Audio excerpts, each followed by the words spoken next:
Kita akan membahas sebuah fenomena yang agaknya teramat penting untuk dibahas dengan ahlinya. Untuk sore hari ini kita tahu semuanya pengklasifikasian manusia berdasarkan tahun kelahirannya sangat marak sekali. Mulai dari generasi Y sampai Z, sampai Alpha, sampai ke belakangnya lagi.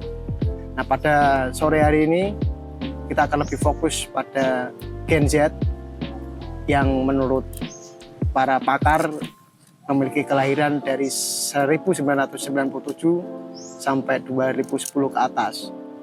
Nah, Gen Z sendiri menjadi prioritas atau primadona di era sekarang, mulai dari politik praktis sampai bidang pekerjaan, semuanya adalah waktunya Gen Z beraksi. Waktunya Gen Z memberikan apa yang dia miliki sehingga mereka berjuang untuk lebih baik ke depannya, untuk lebih serius menatap masa depan 5-10 tahun ke depannya. Nah, pada sore hari ini kita sudah mendatangkan bintang tamu yang sangat bintang sekali.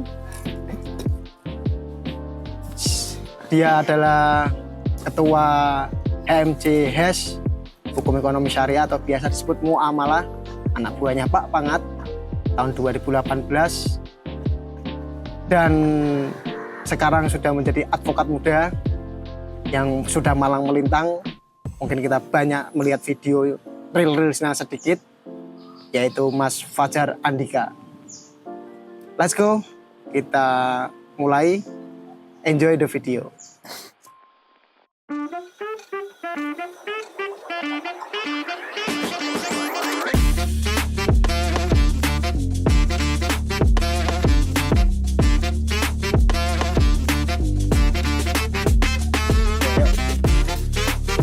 Mungkin nggak apa-apa dik, bebas.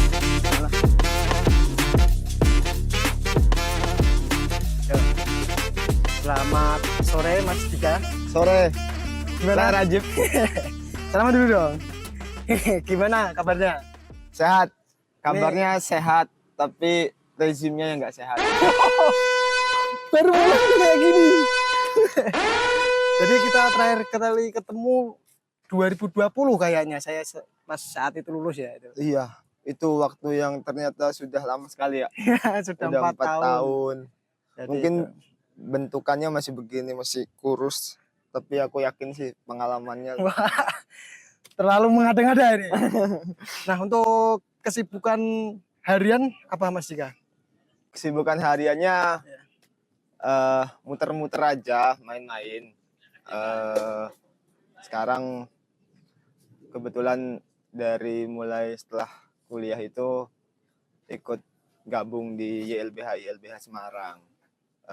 Karena merasa bahwa ada pertanggungjawaban akademik tuh pasca dari UIN gitu ya. Kita kan belajar diskusi di organisasi di kampus gitu. Terus ngomongin soal ketimpangan sosial, ngomongin soal ketidakadilan. Iya. Nah, dari situlah kemudian menurutku YLBH Semarang adalah ruang yang dapat mengimplementasikan tanggung jawab sebagai manusia lah. Tanggung jawab sebagai manusia. Itu sih. Nah, sebelum lanjut lagi, itu Mas Dika boleh dikasih tahu lulusnya tahun berapa itu Mas Dika? Aku tuh lulus tahun berapa ya? Kayaknya 2020. Oh, sama dengan saya. Iya, semester berapa? 2020. Semester awal. Oh, enggak, masa kita sama berarti? Wisudanya kan kayaknya 2021 ya. Berarti Mas Dika ambil yang telat itu ya wisudanya ya. Sebenarnya sama. Agak mundur. Nah, tadi kan saya dengar bahwa Mas Dika itu di YLBHI Semarang itu sebagai tanggung jawab sosial sebagai mahasiswa.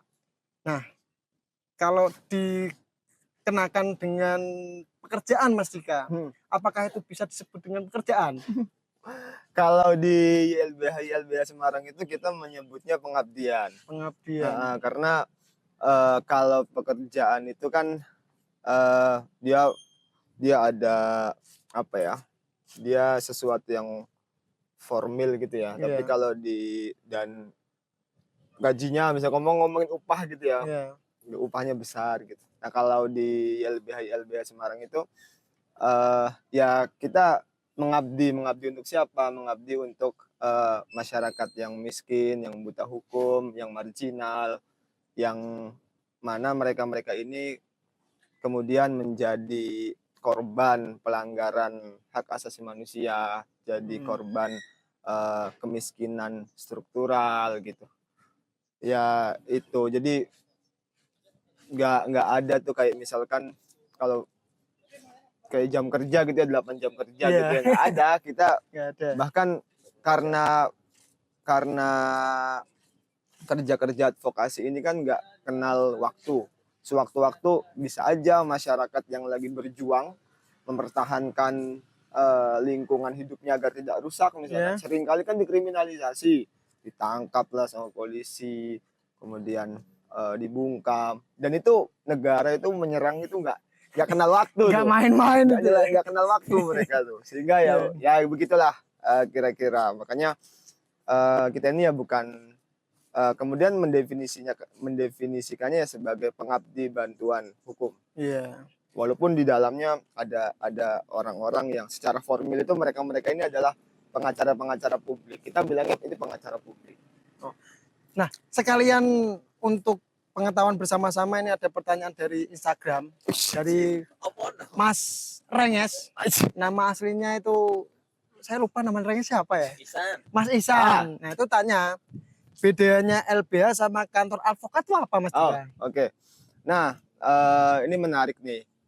Jangankan dengan kantor advokat, tapi bedanya YLBHI, LBH Semarang, YLBHI atau LBH kantor kita menyebutnya ya. LBH kantor itu LBH yang di bawah naungan Yayasan Lembaga Bantuan Hukum Indonesia. Nah, itu berbeda Mas Rajib. Kan banyak ya LBH di setiap, bahkan setiap wilayah itu pasti akan ada LBH gitu. Nah, apa yang membedakan dalam konteks LBH itu LBH kantor? Jadi memang awalnya LBH itu ya dari LBH itu. Sebelum menjamur ada LBH yang lain-lain gitu. Ya awalnya itu LBH dulu LBH Jakarta dulu. Namanya LBH awalnya LBH Jakarta muncul tuh. Itu dibentuk sama Adnan Buyung Nasution dan beberapa aktivis. Waktu itu ada aktivis-aktivis yang mereka ini pada saat itu merasa bahwa masyarakat miskin ini dia tidak mendapatkan akses untuk mendapatkan keadilan. Mereka jadi korban-korban pembangunan karena waktu itu kan rezim otoriter Soeharto itu kan dia gencar melakukan pembangunan infrastruktur gitu, tapi mengabaikan hak asasi manusia dan nggak jauh beda dengan sekarang.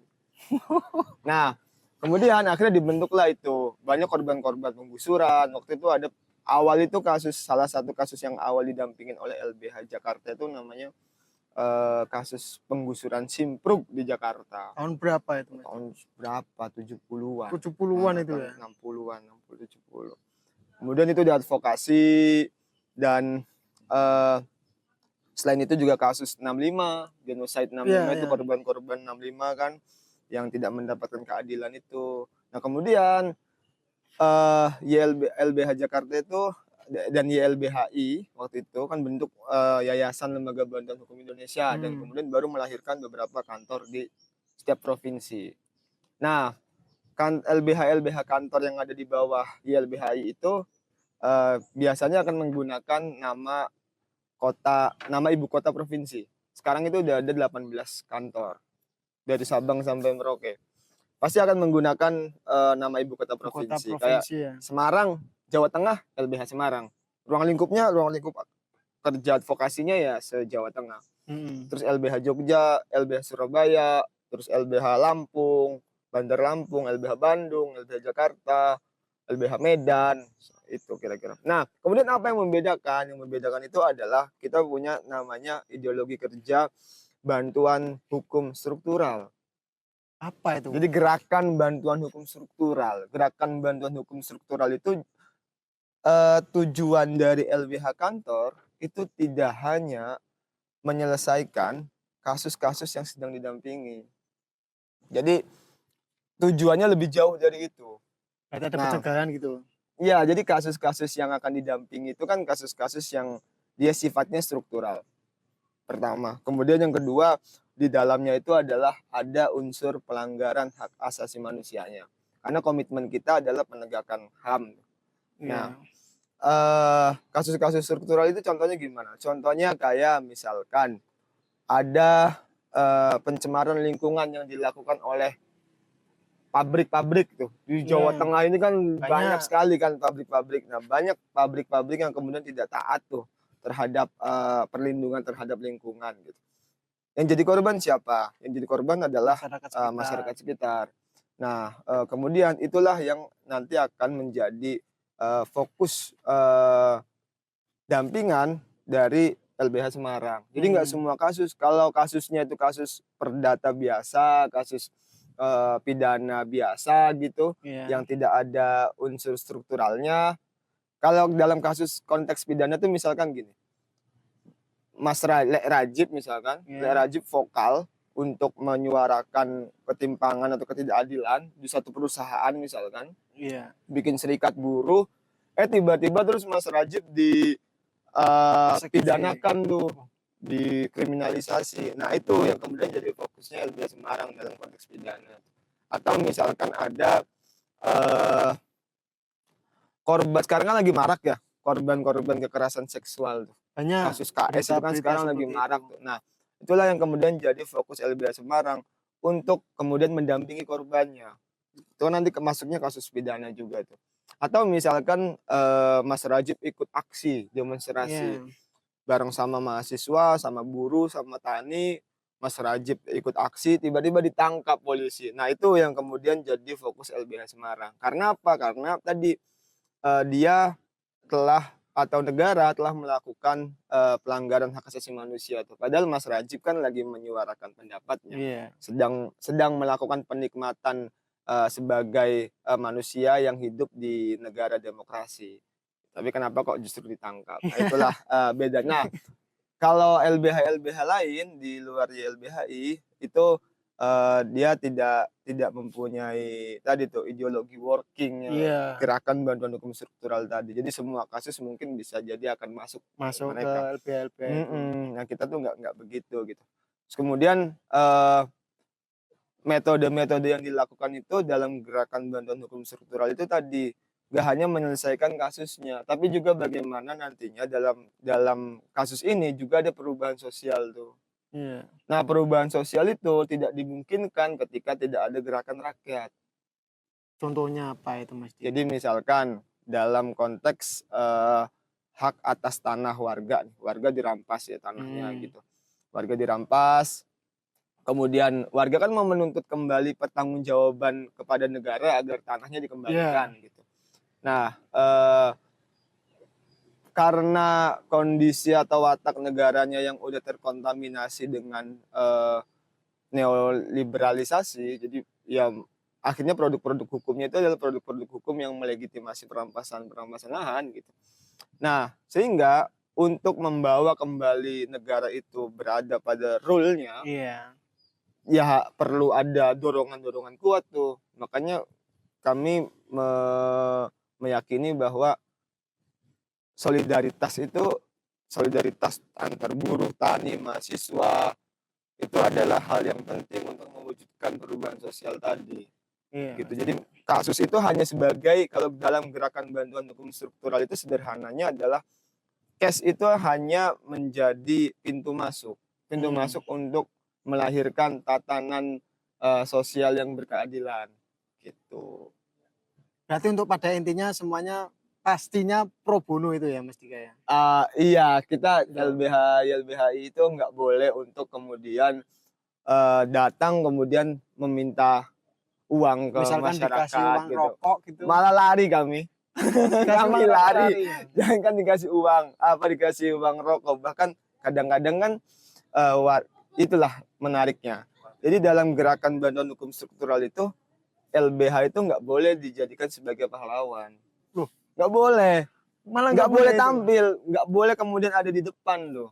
Karena tadi ketika datang ke warga itu metode yang dilakukan adalah paling awal itu kita melakukan pendidikan hukum kritis tuh. Bareng-bareng iya, sama iya, masyarakat. benar. Pendidikan hukum kritis agar warganya sadar akan apa? Akan hak-hak mereka. Iya. Ketika warganya sudah sadar, sudah yakin, kesadaran kritisnya akhirnya meningkat, lebih kuat gitu, mereka akan melakukan kerja-kerja advokasinya sendiri bahkan keberhasilan LBHI dalam konteks advokasi itu ketika warganya sudah bisa mengadvokasi kasusnya sendiri Iya, maupun kasus yang lain gitu, bahkan di isu-isu yang lain, gak hanya isu agraria, isu tanah, gak hanya di isu lingkungan, Iya. tapi juga bisa di isu-isu yang lain, isu HIV misalkan, isu gender, isu perempuan. Itu justru keberhasilannya ketika peran LBH itu dia semakin kecil. Kecil itu ya. Semakin kecil. Nah, kita runcingkan sedikit Mas Dika. Tadi saya sangat tertarik dengan perkataan Mas Dika bahwa terkait AMDAL pabrik yang sekarang pabrik menjamur di Demak atau di kawasan Jawa Tengah lah. Iya. Nah, saya tuh pernah kuliah AMDAL Mas Dika. Mungkin nggak di UIN ya. Di salah satu kuliah dulu saya kuliah AMDAL itu 4 SKS. Di situ peraturan tentang AMDAL sangat ketat sekali. Sangat berat. Kalau menurut saya nggak akan ada pabrik yang bisa menyelesaikan AMDAL itu untuk bisa sampai berdirinya pabrik. Nah, kan tetapi di Demak sendiri, saya contohkan di Demak karena saya orang Demak. Demak itu sekarang sudah menjadi sentralisasi pabrik. Banyak sekali pabrik yang gampang sekali untuk hadir. Nah, ketika ada yang namanya pencemaran, ada yang namanya kerusakan lingkungan, itu menjadi masalahnya siapa, lalu sebenarnya mereka AMDAL ini diselesaikan dengan baik gak sih, dipersiapkan dengan baik gak sih. Nah, yang selama ini sudah dilakukan Mas Dika, apakah pernah menyelesaikan masalah tersebut, dan contohnya di mana gitu. Ya, bahkan kita tuh sering banget juga ngadvokasi di Demak tuh. Ada namanya PT Arkov ya. Arkov kan itu yang baunya sampai kayak sangat bau itu ya. Baunya itu kalau teman-teman lewat ke Demak itu hampir sama dengan yang di Tugu Selamat Datang di Demak itu. Oh iya, Pokpen ya. Pokpen itu ya, itu sangat bau sekali itu. Ini ya. Nah, itu satu. Kemudian juga kita juga lagi ngadvokasi di Sukoharjo. Sukoharjo itu Solo ya. Sukoharjo masa Solo? Iya, Sukoharjo itu Solo. Samping-sampingan dengan Wonogiri lah dia tuh. Oh, lah yang sampingnya Temanggung itu? Sukoharjo. Yang kuliah Sukoharjo. Sukoharjo sama Sukoharjo beda ya? Beda. Sorry, maaf. Iya, itu. Jadi emang agak mirip-mirip namanya. Lanjut Mas Dika. Ya, jadi memang tadi tuh menarik tuh soal AMDAL. Sekarang itu di Undang-Undang Cipta Kerja, dia karena tujuan Undang-Undang Cipta Kerja itu kan jelas ya, dia itu untuk menggelar karpet merah. Untuk oligarki ya, untuk perusahaan-perusahaan, untuk korporat-korporat besar gitu, sehingga proses seleksi yang sangat ketat itu diperlonggar di Undang-Undang Cipta Kerja.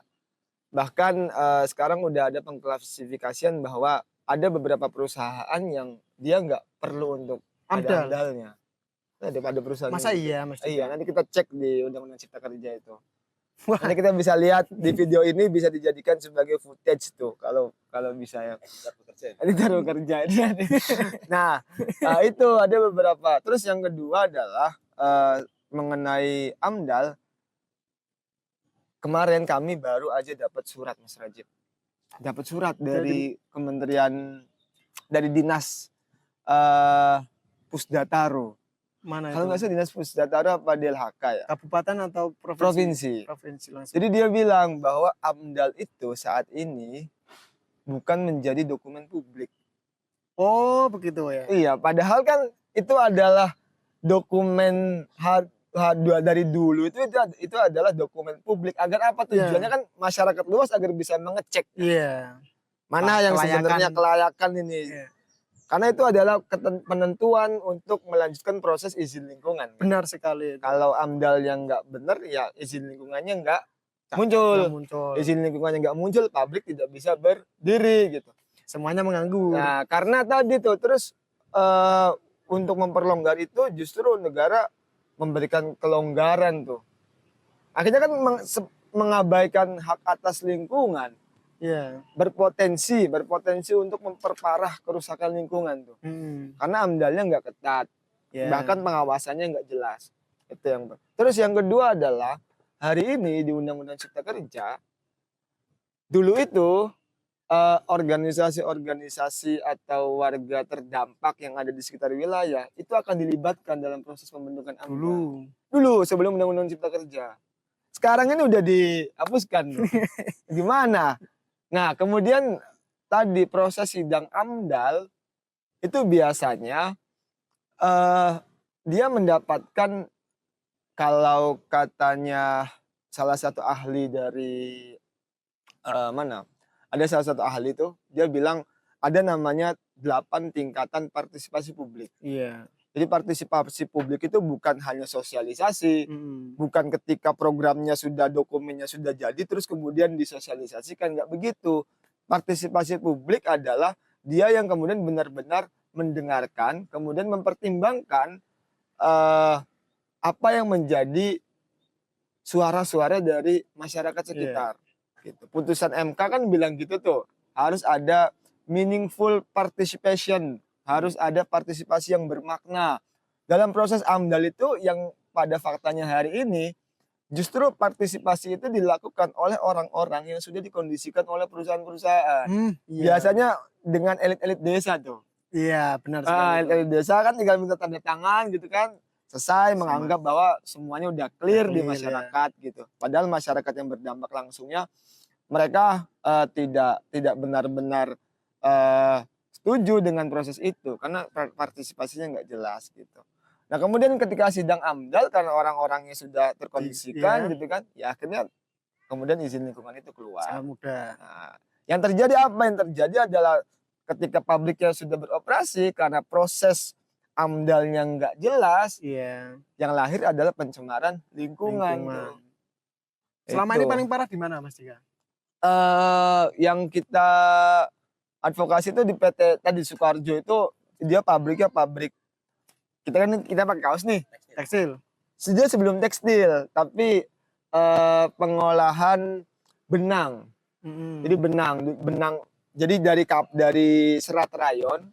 Serat rayon itu kalau di ada namanya ini ya, pohon-pohon kayu-kayu itu, kayu-kayu kemudian dijadikan benang kan. Nah, dia pemintalan benangnya nanti baru didistribusikan. PT Rum itu indikasinya itu terafiliasi dengan salah satu perusahaan Sritex. Sritex itu ada kaitannya dengan Presiden Jokowi. Ada kaitannya dengan Mulyono saja. Nah, itu. Turun itu dia. Makanya kemudian indikasinya bahwa akhirnya apa? Warga itu tiap hari mencium bau busuk terus, Mas Rajib. Oh, berarti pencemaran yang ada di situ berarti cuma pencemaran udara itu ya? Udara dan air. Udara dan air. Bahkan kemarin Kementerian Lingkungan Hidup itu sudah menyeret PT Rum ke pidana tuh. Mereka kan teman sendiri berarti. Tapi kemudian hari ini baru saja kemarin di tingkat pertama itu kan kemudian kalah tuh. Ditolak ininya tuntutan pidananya. Nah, terus kemudian jaksa itu mengajukan kasasi ke Mahkamah Agung. Baru 2 minggu yang lalu kasasinya ditolak. Ditolak juga. Ya mereka kan teman-teman sendiri. Padahal sudah jelas ada kan kalau di Kementerian Lingkungan Hidup itu kan ada peraturan soal baku mutu kan. Baku mutu air, baku mutu udara. Kenapa sih nilai maksimal kalau ngelebihin baku mutu itu berarti udah masuk ke pencemaran. Ya gitu. benar. Itu udah ada tuh ininya, nilai-nilainya udah masuk dalam kategori pencemaran. Tapi Ya begitulah kira-kira. Itu tuh kalau di desa sama dengan wilayah hijau, wilayah Ah, biru, merah, ah, hijau itu tidak bisa ditanduri, ah. tidak bisa didirikan rumah Ya. seperti persawahan. Nah, Peruntukan ruang. kalau menurut Mas Dika dari peraturan AMDAL yang dahulu sama peraturan AMDAL yang di Omnibus Law ini, diperlonggarnya itu berapa persen menurut Mas Dika? Menurutku di Cipta Kerja ini memang diberikan keluasan seluas-luasnya Tentang AMDAL-nya aja. ke perusahaan itu. Iya. Salah satunya terkait dengan AMDAL. Ya. Belum lagi kemudian ngomongin soal fleksibilitas pasar kerja, Mas Rajib. Tadi kan Mas Rajib ngomongin soal Gen Z ya. Iya. Gen Z gitu kan. Aku juga Gen Z sih kayak. Iya, saya enggak Gen Z. Tapi kami kan Gen Z transisi. Iya, menarik sih soal Gen Z itu karena hari ini kan pemerintah itu membranding soal kita SDGs gitu ya.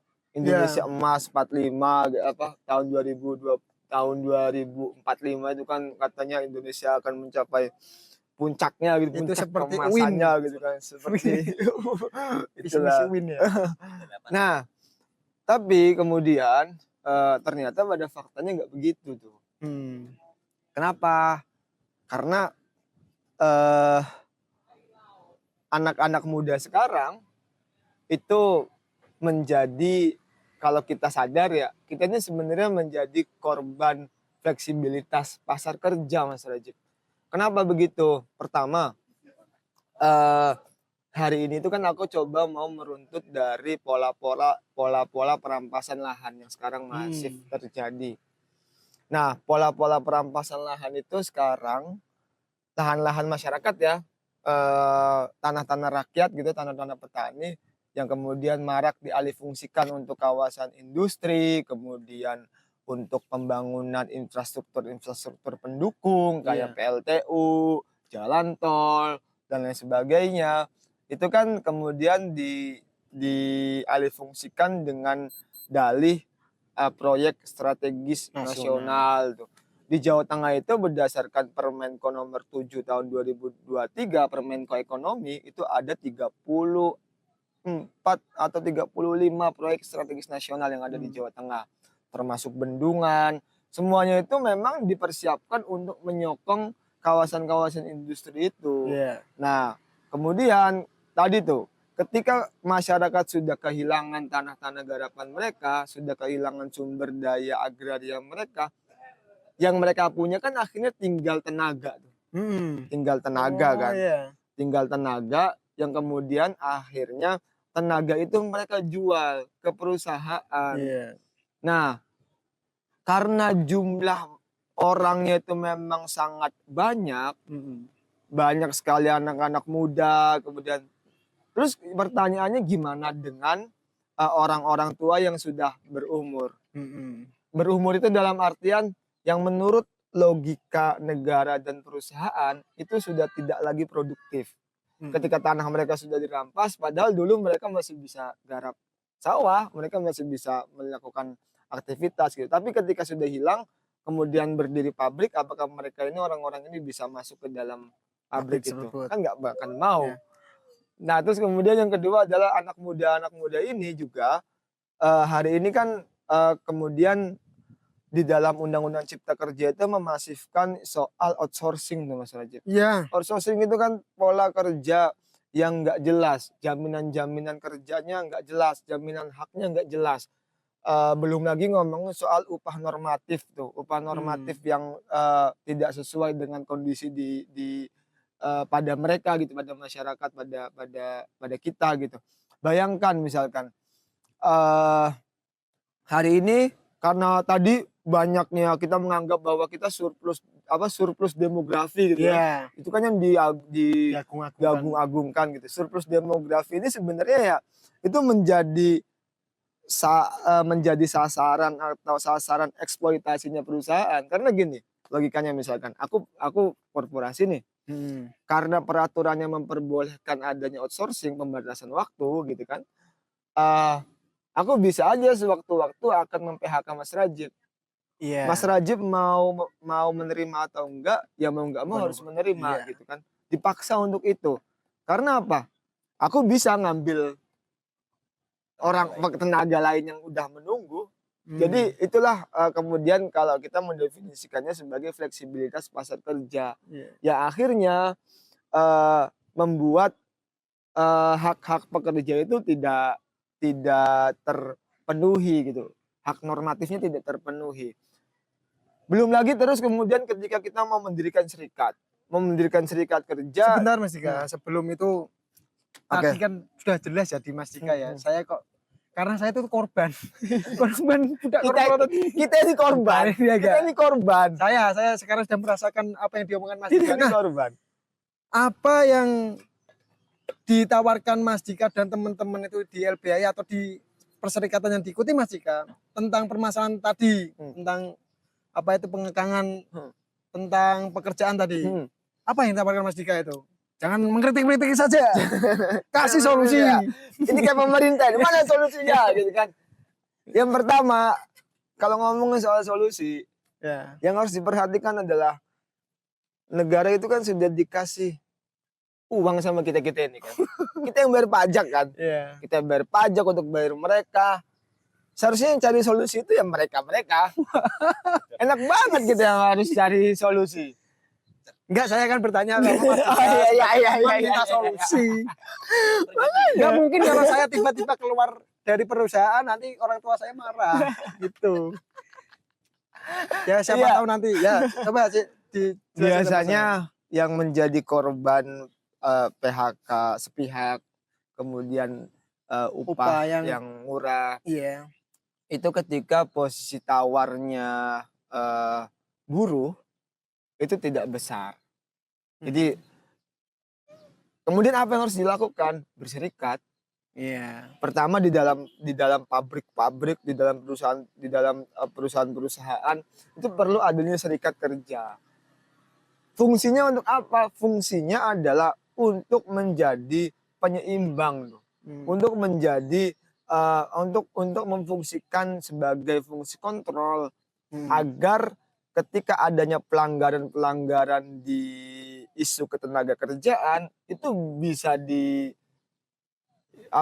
bisa dipersoalkan oleh teman-teman serikat gitu. Itu yang pertama. Kemudian yang kedua memang perlu adanya melihat realitas secara kritis tuh. Jadi kita nggak bisa kemudian hanya berpegang teguh pada aturan-aturan normatif tadi. Maksudnya hukum-hukum yang formil itu. Karena tadi tuh hukumnya tuh udah nggak jelas nih. Memang. Hukumnya tuh udah nggak jelas sehingga perlu dikomparasikan dengan kondisi realita yang ada di masyarakat. Nggak hanya kemudian alat analisisnya dengan dasar-dasar hukum aja gitu. Karena tadi undang-undang cipta kerjanya wataknya udah begitu. Wataknya memang untuk karpet merah oligarki gitu kan kalau kata Renges itu. Kalau sepertinya memang sangat susah untuk menyelesaikan masalah ini. Nanti kita bicara di lain waktu aja tentang itu. Nah, jadi gini Mas Dika, kemarin tuh saya, ya bukan kemarin, dulu itu saya pernah, ya bukan LBH tentang itu perorangan biasa. Itu sangat menentang yang namanya tadi AMDAL yang tidak itu. Ketika dia bersuara, akhirnya dia itu, mohon maaf ini mungkin jangan merasa Mas, dia di situ tuh merasakan bahwa dia langsung ditabrak langsung oleh yang bersangkutan, bukan perusahaan. Mungkin dari dinasnya, ya itu. Nah, tabrak langsung. Cara menabraknya tidak dengan kata-kata atau gimana, itu langsung dikasih. Kamu jangan banyak bicara, kerjaan saya kosong, silakan masuk, seperti itu. Nah, Mas Dika seperti itu enggak sih? Aduh. Ya mohon maaf sebelumnya, ini bukan. Makanya ini menarik. Ini akan berhubungan dengan masa pengabdian di LBH Semarang. Jadi di LBH Semarang itu nggak boleh lama-lama Mas Rajib. Loh? Dan yang pasti kalau kawan-kawan lihat itu teman-teman LBH Semarang itu atau LBH kantor ya di dalam cakupannya LBH itu pasti yang muda-muda. Karena tadi tuh salah satunya adalah untuk menjaga integritas. Bagaimana kemudian kondisi-kondisi di lapangan itu bisa jadi ada hal-hal yang seperti itu. Semakin tinggi umur seseorang itu, maka godaan dengan hal-hal seperti itu tuh untuk menggoyahkan integritas akan semakin besar. Karena tadi memang negara menciptakan kita ini biar terus butuh gitu kan. Nah itu. Nah kemudian tapi aku mah nggak dapat gitu Mas Rajib. Dapatnya apa? Ancaman. Ancaman ya. Ancaman dari preman, ancaman dari aparat kepolisian, ancaman dari kemarin baru aja kami itu mengadvokasi di Pati dalam kasus Pundian Rejo. Bayangkan perusahaan itu membawa truk isinya orang sama preman, pegawai sama preman untuk ngusir warga. Terus kita gimana? Kita mau dipukul, mau ditunjuk-tunjuk, mau ditangkap, diancam ditangkap. Menjadi garda terdepan tapi tetap menjadi, ya itu yang harus berhadapan lagi-lagi adalah ya kita semua. Makanya tadi kalau Mas Rajib bilang yang korban ini aku, gue. Ya enggak, kita semua sebenarnya korban. Aku korban. Kita semua ini korban. Karena tadi konteks kebijakan itu kan akan menyasar semuanya. Tinggal sadar atau enggak kalau lagi menjadi korban. Terus kalau sadar, apa yang bisa dilakukan? Itu kan pertanyaannya gitu. Banyak orang yang kemudian ya sengaja dibuat tidak sadar. Oleh negara sengaja dibuat tidak sadar. Misalkan lagi menjadi korban kemiskinan struktural, kemudian tiba-tiba turun bansos. Benar sekali. Iya kan, turun bansos. Bansos itu kan sifatnya adalah tidak menyelesaikan akar permasalahan. Mas Sangat Rajib. tidak menyelesaikan. 1-2 hari habis, 3 hari habis. Setelah itu warga harus miskin berjuang lagi. Gitu. Padahal tadi kalau misalkan ya dari dulu mandat konstitusi misalkan dalam konteks pengelolaan pemanfaatan sumber daya alam misalkan. Kalau dikelola sesuai dengan mandat konstitusi yang mana ujung tombaknya adalah untuk kesejahteraan rakyat, maka udah nggak ada lagi tuh orang-orang yang kemudian masih kesusahan, bahkan harus menggantungkan hidupnya ke perusahaan-perusahaan gitu. Atau bukan perusahaan aja, menggantungkan hidupnya ke pihak-pihak lain gitu. Ya, tapi kan mandat itu nggak pernah dijalankan sama negara. Karena nggak mau, karena itu mengancam. Mengancam apa? Mengancam elit-elitnya. Iya, itu. Ya mereka masuk ke sana juga modal Mas Dika. Tangan kosong begitu. Nah mungkin yang selanjutnya itu tentang apa itu? Mungkin yang untuk pengetahuan hukum-hukum kita lanjut di kemudian hari ya. Emang tadi ngomongin hukum ya? Enggak itu realita. Ngomongin cerita realita. Ya, realitas dalam apa itu mazhab hukum itu. Sangat sekali. Saya suka dulu itu. Cuma otak saya sudah mengkikis jadi kecil itu. Nah, selanjutnya mungkin selain ini nanti kan bulan November itu kan akan ada pemilu pilkada. Nah, seberapa berpengaruh pilkada menurut Mas Dika dan kawan-kawan itu?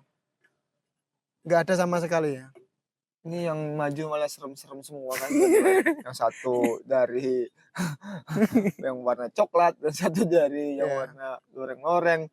Menurutku ya kita harus melihat secara real, secara realitas bagaimana kemudian kayaknya nggak ada yang berubah deh.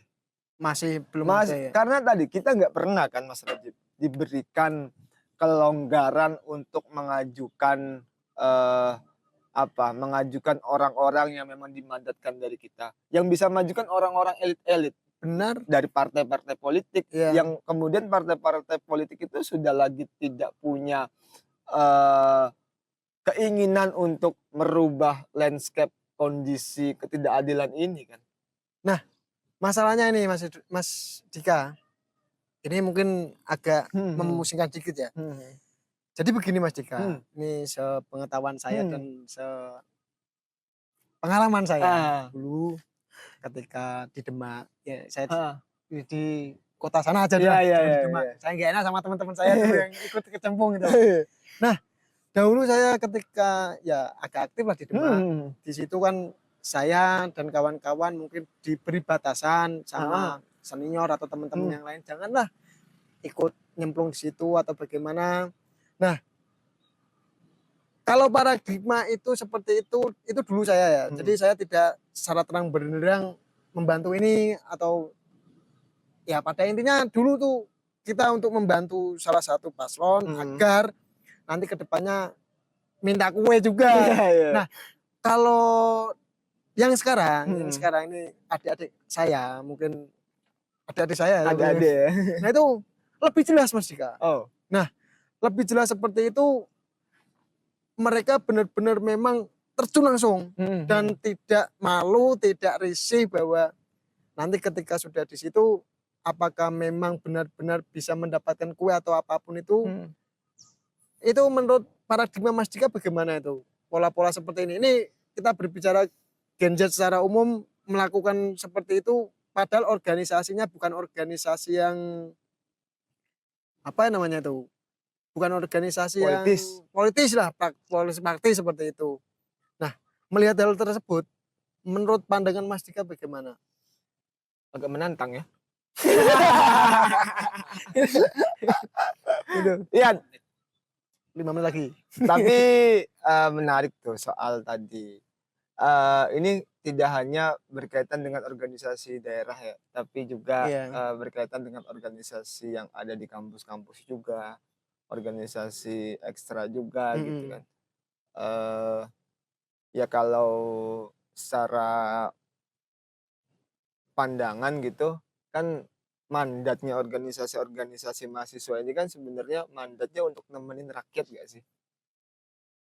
Ya. Itu gak sih mandatnya sebenarnya? Salah satunya itu. Salah satunya adalah itu ya, selain itu menjadi ruang untuk ngobrol, ruang untuk bertemu, tapi juga dia punya mandat yang lebih penting. Untuk apa? Untuk menemani rakyat yang mereka ini sedang mengalami ketimpangan sosial, sedang mengalami tadi ketidakadilan, menemani warga yang jadi korban kemiskinan struktural gitu. Nah, namun pada faktanya seperti tadi yang Lek Rajib ceritain tuh, kalau menurutku sih itu perlu direfleksikan oleh mereka sendiri. Kalau bahasanya Lek Rajib itu kan harusnya sih kembali ke khitoh ya. Kembali ke khitohnya apa? Ya komitmennya dibentuknya organisasi ini atau organisasi mahasiswa itu kan untuk nemenin rakyat tuh. Dulu tuh ada beberapa organisasi mahasiswa yang kemudian yang kemudian mereka tuh turun ke desa-desa. Turun ke desa-desa itu untuk apa? Untuk nemenin rakyat yang jadi korban-korban pembangunan waktu itu, jadi korban rezim pada saat itu gitu. Mereka ikut menyuarakan kondisi-kondisi sosial, ketimpangan sosial. Mereka ikut aksi bareng warga. Mereka ikut memberikan juga pendidikan kritis di warga gitu. Berjalan bersama, berjuang bersama dengan warga. Karena mandatnya kan memang itu. Harusnya gitu. itu. Nah, tapi ketika faktanya seperti tadi, aku rasa sih kawan-kawan perlu untuk merefleksikan sebenarnya aku ini apa dan siapa gitu. Kenapa kok lari ke hal-hal yang seperti itu? Karena tadi tuh kondisi partai-partainya juga saat ini udah tidak lagi bisa dipercaya kan, nggak bisa sepenuhnya dipercaya. Kalau alasan salah satunya itu ada yang bilang begini Mas Dika, selain memang untuk tujuan yang salah satunya itu bilang bahwa kalau mau membenarkan ini atau mengkritik ini ya masuk saja dalam sistem itu. Itu udah dari zaman dulu. Jadi nggak benar itu ya. Itu perlu didiskusikan lebih dalam sebenarnya. Itu alasannya paling mainstream soal kalau mau benerin sistem ya harus dari dalam. Pertanyaannya adalah sekuat apa kalian ada di dalam itu ketika sistemnya sudah sekuat itu mencengkram gitu. Artinya makanya apa? Kembali lagi tadi. Kalau memang tujuannya adalah mau melakukan perubahan sosial, ya konsolidasi besar itu perlu digalangkan gitu. Dari buruh, dari tani, kemudian mahasiswa, kemudian masyarakat miskin kota, kemudian nelayan. Konsolidasi besar untuk apa? Ya untuk memperbaiki sistem itu gitu. Kita ini yang kemudian jadi korban juga gitu kan. Karena tadi pertanyaannya kan kita sekuat apa sih kita ini kalau misalkan hanya 1-2, bahkan ketika kita di pabrik kalau kita tidak berserikat sangat mudah untuk di PHK kan, sangat mudah untuk tidak mendapatkan hak normatifnya kan. Makanya perlu membangun posisi tawar itu. Kemudian mereka bilang ya kalau memperbaiki harus masuk sistem. Mereka ini siapa dan seberapa gitu pertanyaannya. Sekuat apa? Bullshit sekali. Seperti itu. Nah, mungkin cukup dulu karena memang waktunya sudah malam juga. Sudah malam, Pak? Sudah malam Sore lumayan itu. ini. Ini ada mahasiswa saya malu. Enggak ya, untuk apa itu pesan-pesan terakhir buat Gen Z dan atau teman-teman kita, teman-teman syariah muamalah kita. Nggak usah, aduh, udah lama banget itu. Enggak apa-apa kita. Enggak ini teman-teman atau bisa diklasifikasi bahwa pesan teman-teman muamalah yang sudah sukses dan teman-teman muamalah yang belum sukses. Dari Mas Dika silakan. Kayaknya karena udah lama banget gak ketemu ya. Ya. Alah, ngopi-ngopi gitu lah, ngobrol gitu, kayak udah lama banget. Itu aja lah pesannya. Ini apa? Menceritakan soal apa sih kalau Gen Z sekarang tuh? Iya. Update live gitu ya. Live up apa sih? Apa sih? Aku kurang ngerti aku Gen Z aku. Aku Gen Z ya, Mas. Apa ya Belum. itulah pokoknya. Live update kita harus pokoknya menceritakan. Tapi Mas Dika berarti bermukim di Semarang ya untuk saat ini aku saat masih ini ya. di Semarang tapi nggak selalu di Semarang. Kadang-kadang di mana gitu. Tapi masih di lingkup Tapi Jawa Tengah. domisilinya masih di Oke. Semarang. Nah itu pesan-pesan dari Mas Dika silakan untuk diresapi sendiri. Dan menurut Mas Dika tadi buat genjet-genjet jangan pernah menyerah karena semuanya pasti ada solusinya. Selanjutnya sudah dulu untuk kesimpulan silakan simpulkan Sendiri aja lah. Manja. Jangan Yang diberikan daging oleh Mas Dika kalian tinggal makan saja seperti itu. Mohon maaf bila ada salah kata. Terima kasih atas perhatiannya. Sayang kalian semuanya. Dadah. Apa? Untuk Ahmad besok kita cari host yang cantik buat kamu. Oke? Jangan lah.